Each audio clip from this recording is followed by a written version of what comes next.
وہ ہمارے ذمے نہیں دیا گیا ہے، اللہ تعالیٰ اس کا حفاظت کرنے والا ہے۔ سبحان اللہ۔ صبح قیامت تک رب تبارک و تعالیٰ حافظ ہے، لیکن آپ کی ذمہ داری ہے کہ اس دین اسلام کو اگر سچا سمجھتے ہو تو سب سے پہلے اس پر عمل کر کے دکھاؤ۔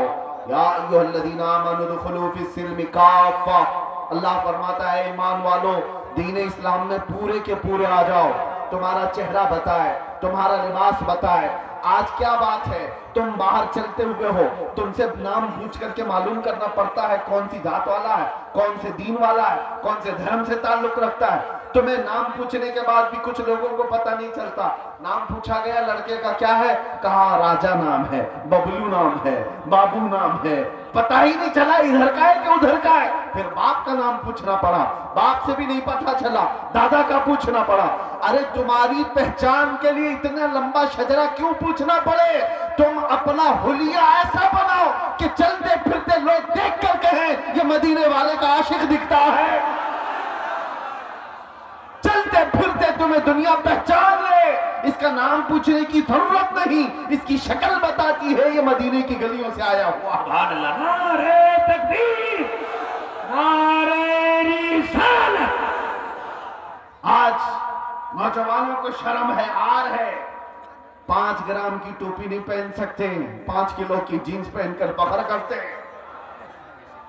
انہیں شرم ہے، کیوں؟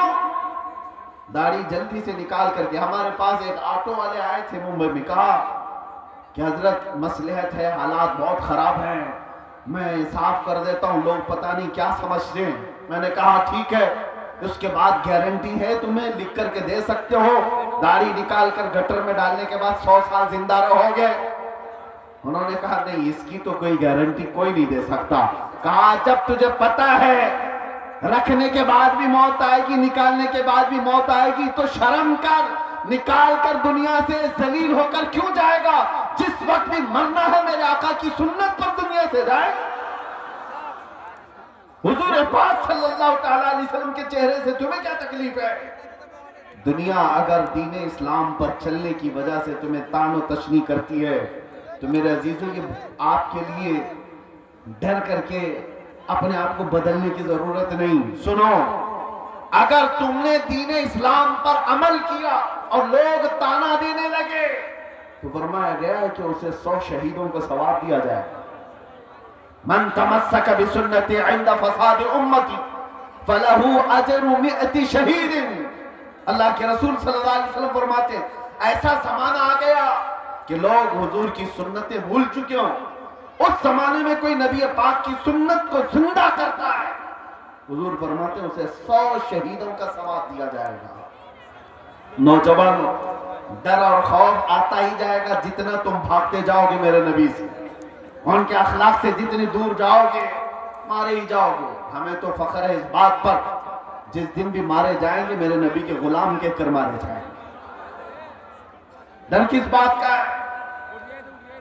اور اسی لیے آپ سب کو اس بات کی تیاری میں رہنا چاہیے کہ دنیا سے جانے کا وقت آئے تو ذلیلوں میں نہ اٹھایا جائے۔ اللہ اللہ۔ ایسی حالت نہ رہے کہ لوگ جنازہ پکڑنے میں بھی شرم محسوس کریں۔ ایسی اپنی حالت بنا کر کے رکھو کہ آخری وقت آئے تو لوگ دیکھنے کو ترس جائیں۔ موت اس کی جس کا کرے زمانہ افسوس، یوں تو یہاں آئے ہیں سبھی مرنے کے لیے۔ توجہ چاہتا ہوں اے نوجوانوں، مصطفیٰ کریم صلی اللہ تعالیٰ علیہ وسلم سے جتنی وفا کرو گے اتنی عزت کے ساتھ اللہ تعالیٰ زندگی عطا کرتا ہے، اتنی زیادہ عزت کے ساتھ زندگیاں ملتی ہیں۔ یہ تو دنیا کی بات ہے، تھوڑی بہت تکلیف اگر آ بھی گئی، آخرت کی عزت اللہ تعالیٰ کے ہاں ہے تمہاری۔ بس شرط یہ ہے کہ محمد سے وفا تم، تو ہم تیرے ہیں، یہ جہاں چیز ہے کیا، لوح و قلم تیرے۔ تم جتنا بھاگو گے اتنی عزت تم سے دور بھاگے گی۔ تم سوچتے ہو بہت ماڈرن بننے میں عزت ہے، پوش لوگوں کے ساتھ جینے میں عزت ہے، وہ تو ہم دیکھ رہے ہیں۔ آج یہ ہزاروں لاکھوں کا مجمع ہمیں کیوں عزت دیتا ہے؟ ہمیں کیوں عزت دیتا ہے؟ ہم کون سی پارلیمنٹ سے آئے ہوئے لوگ ہیں؟ یہاں علماء کو منبر پر کیوں بٹھایا گیا ہے؟ وجہ صرف یہ ہے کہ رسول اللہ کی حدیث سے یا ان کے دین سے نسبت رکھنے والے لوگ، سبحان اللہ، نبی پاک صلی اللہ تعالی علیہ وسلم کی عزت سے جن کی نسبت ہے ان کو دنیا میں یہ عزت ہے، آخرت میں اللہ تعالیٰ کے ہاں اور بڑی عزت ہے۔ اے نوجوانوں، اسی لیے اعلیٰ حضرت کی بات سنو، آپ نے کیا کہا؟ آج لے ان کی پناہ، آج مدد مانگ ان سے، کل نہ مانیں گے قیامت میں اگر مان گیا۔ دین اسلام کی سچائی تمہارے رگ رگ میں بس جائے۔ قرآن سچا ہے یا نہیں؟ تمہارا یقین ہے قرآن سچا ہے یا نہیں؟ تمہارا دین سچا ہے یا نہیں؟ تمہارا نبی سچا ہے یا نہیں؟ تمہارا خدا سچا ہے یا نہیں؟ جب یہ ساری چیزیں سچی ہیں تو میرے عزیزو تم جھوٹے کیسے ہو سکتے ہو؟ تمہارا سب کچھ سچا ہے تو تم جھوٹے کیسے ہو سکتے ہو؟ تمہارے اخلاق سب سے اعلیٰ ہونی چاہیے۔ دنیا آج جو منہ پھیری ہوئی ہے ہماری طرف سے، وہ ہمارے چند اوباشوں کو دیکھ کر، ورنہ آج بھی میرے عزیزو میرے مصطفیٰ کے اخلاق پر آ جاؤ، دنیا اپنے آنکھوں پر بٹھا رکھے گی۔ علاقے کے علاقے انتظار میں ہیں محمد عربی کا غلام آئے، لوگ ایسے مل جائیں جو ہمیں محبتوں سے بھر دیں۔ میں اپنوں کی بات نہیں کر رہا ہوں، غیروں کی بھی بات کر رہا ہوں۔ جو غیر مسلم ہے وہ بھی اس انتظار میں ہے کہ سچا کوئی غلام رسول تو آئے جس کے آتے ہی اللہ برکتیں اور رحمتیں عام کر دے۔ لیکن آپ میں سے اٹھتا کون ہے؟ ہر کوئی یہ چاہتا ہے پڑوس کے گھر میں حسین پیدا ہونا چاہیے، میرے گھر میں نہیں۔ کربلا جانے والا حسین وہ پڑوسی کے گھر میں ہونا چاہیے، ہمارے گھر میں نہیں۔ آج قربانیوں کی بھی جب ضرورت پیش آئے، علماء بھی یہاں موجود ہیں، سب سے میں کہتا ہوں حالات ایسے آ گئے ہیں کہ قوم بزدل ہوتی جا رہی ہے۔ انہیں پاورفل رکھنے کے لیے، انہیں اپنے دین اسلام پر مضبوط رکھنے کے لیے علماء کو نڈر ہونا بہت ضروری ہے۔ آپ لوگوں کے سامنے یہ بتائیں کہ ہم کسی مجرم قوم سے وابستہ نہیں، دنیا ہزار پروپیگنڈا کرے، میرا دین سچا ہے، میں سر اٹھا کر جیوں گا۔ بے شک بے شک، میرا لباس کوئی ایسا نہیں ہے کہ جسے دیکھ کر میں چھپاؤں۔ ارے وہ چور ہو تو چھپائے، میں اپنے نبی کے اخلاق کو کیوں چھپاؤں؟ آپ کو ایک بات میں بتاتا ہوں، دنیا چوٹی رکھنے میں شرم نہیں کرتی، تمہیں داڑھی رکھنے میں کیوں شرم آئے؟ کیا کہنے، واہ واہ واہ۔ ارے ایسے بھی دیکھے ہم نے، مرد ہو کر بالیاں بھی پہن رہے ہیں، چوڑیاں بھی پہن رہے ہیں، ہر جینس کو پھاڑ کر کے سطر دکھا کر کے بھی چل رہے، لوگ ان کو کہتے ہیں بڑے فیشنیبل لوگ ہیں۔ ارے ننگا گھومنا اگر فیشن ہے تو بھینس سب سے زیادہ فیشن کرتی ہے، وہ تو کچھ بھی نہیں پہنتی۔ ننگا اگر گھومنا ہی فیشن ہے تو جانور زیادہ فیشن کرتے ہیں۔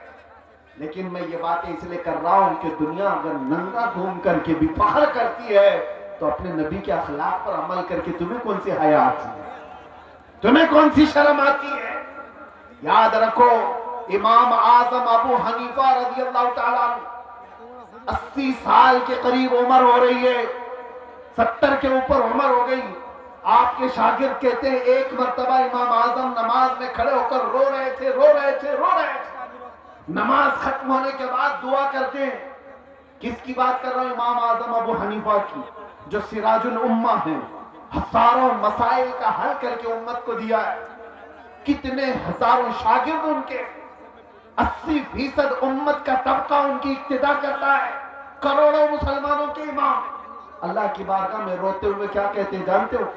اے اللہ، توجہ، وہ امام اعظم کی بات کر رہا ہوں جس نے جہاں وفات پائی 4000 ختم قرآن کیے، رات بھر کھڑے ہو کر فجر تک نماز پڑھتے تھے۔ وہ اللہ کی بارگاہ میں کہتے ہیں اے اللہ، قیامت کے دن ابو حنیفہ کی بخشش ہو گئی تو تعجب کی بات ہوگی، ورنہ مجھ جیسا آدمی بخشے جانے کے قابل کہا۔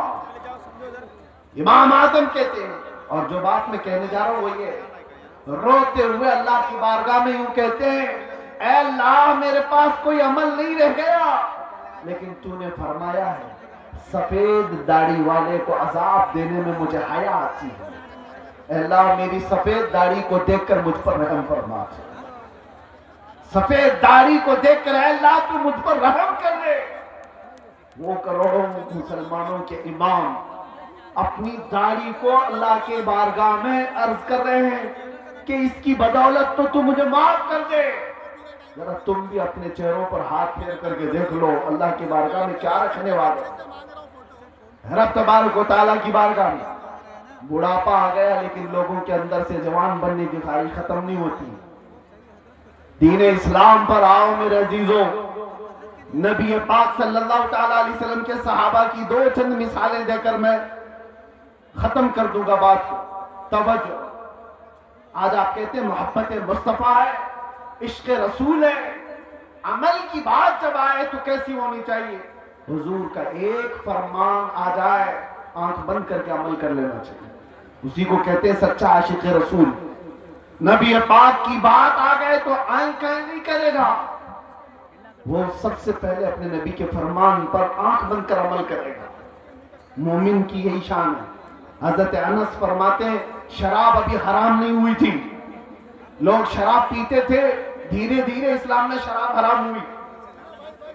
تو اچانک ایک شام حضرت انس کہتے ہیں میں سب کو شراب کے پیالے بھر کر دے رہا تھا, مدینے میں آواز آئی اے مومنوں اللہ کے نبی نے فرمایا شراب حرام ہو گئی.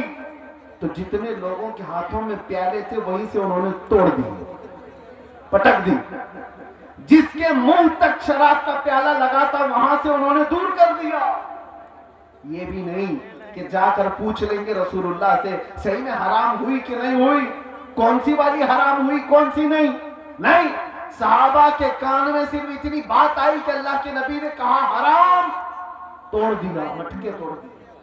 اس دن حدیث میں ملتا ہے پورے مدینے والے جو 50 سال سے شراب جمع کر کے رکھتے تھے سبوں نے مٹکے لا کر گھر کے باہر ایسے توڑے تھے کہ مدینے کی ہر گلی ہر نالی شراب سے بہ رہی تھی. سب نے شراب باہر پھینک دیا. ایسا نہیں کہ ایک گھر والے نے, ایک کے گھر میں بھی شراب کا ایک پیالہ باقی نہیں رہا. محبت مصطفیٰ یہ ہے, حضور کا فرمان آ گیا عمل کر لیں. ایک بار رسول کریم صلی اللہ تعالیٰ علیہ وسلم جمعہ کا خطبہ دے رہے ہیں. توجہ, جمعہ کا خطبہ دے رہے ممبر پر کھڑے ہو کر.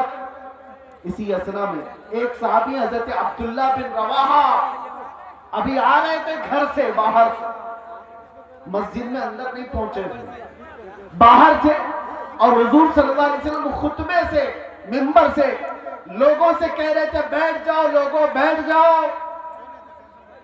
یہاں اتنی دیر سے لوگ کہہ رہے ہیں نا بیٹھ جاؤ. حضور کا فرمان کیا تھا سنو, اور صحابہ کیا کہتے ہیں. میرے آقا فرما رہے تھے ممبر سے بیٹھ جاؤ بیٹھ جاؤ. حضرت عبداللہ بن رواحہ مسجد نہیں پہنچے تھے, ابھی راستے میں تھے, حضور کی آواز آئی وہی راستے میں بیٹھ گئے اور پھر اپنے گھٹنوں کے بل گھسٹتے گھسٹتے مسجد تک آنے لگے. لوگوں نے کہا عبداللہ بن رواحہ وہ تو رسول اللہ نے مسجد میں بیٹھے ہوئے لوگوں کو کہا بیٹھ جاؤ, یا مسجد میں جو لوگ کھڑے تھے ان سے کہا بیٹھ جاؤ, تم تو ابھی باہر ہو یہیں سے بیٹھ گئے. عبداللہ بن رواحہ نے کہا پتہ ہے لیکن بات رسول اللہ کی میرے کانوں میں بھی آ گئی. اگر میں کھڑا رہا اور اسی حالت میں موت ہو جاتی تو کہیں مجھے رسول اللہ کی بے وفائی میں نہ اٹھا لیا جائے.